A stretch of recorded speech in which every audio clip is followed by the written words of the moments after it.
জাকাত এবং ইসলামকে প্রমোট করার জন্য একটি ইসলামিক চ্যানেল জাকাত টিভি নামে প্রচারে আসবে, এটা শুনে আমার অত্যন্ত ভালো লেগেছে।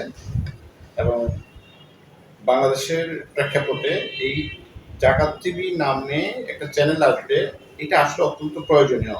বর্তমান সমসাময়িক প্রেক্ষাপটে জাকাত নিয়ে অনেক ধরনের ধারণা আছে মানুষের মাঝে। ইসলামের একটি অত্যন্ত গুরুত্বপূর্ণ স্তম্ভ জাকাত।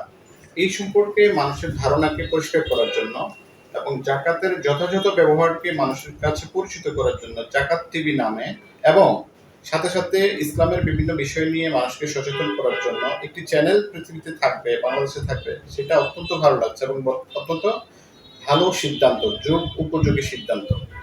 আমি আশা করছি জাকাত টিভির মাধ্যমে আমাদের দেশের মানুষ জাকাত সম্পর্কে এবং ইসলামিক বিষয়গুলো সম্পর্কে একটি তাদের স্বচ্ছ ধারণা তৈরি হবে।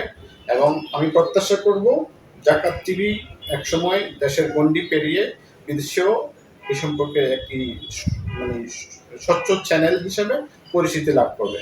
তা আমি জাকাত টিভির আগামী দিনে সর্বোচ্চ এবং সফলতা কামনা করি। এবং আমি আপনাদের মাধ্যমে আমাদের দর্শক শ্রোতাকে বলতে চাই যে জাকাত টিভি এবং জাকাত সম্পর্কে, ইসলাম সম্পর্কে যে কোনো ধরনের প্রোগ্রামে যদি আমার কোনো সহযোগিতার প্রয়োজন হয়, আমি ইনশাল্লাহ আপনাদের পাশে থাকবো। তো জাকাত টিভির আবারও সাফল্য কামনা করে বিদায় নিচ্ছি। আসসালামু আলাইকুম ওয়া রাহমাতুল্লাহ।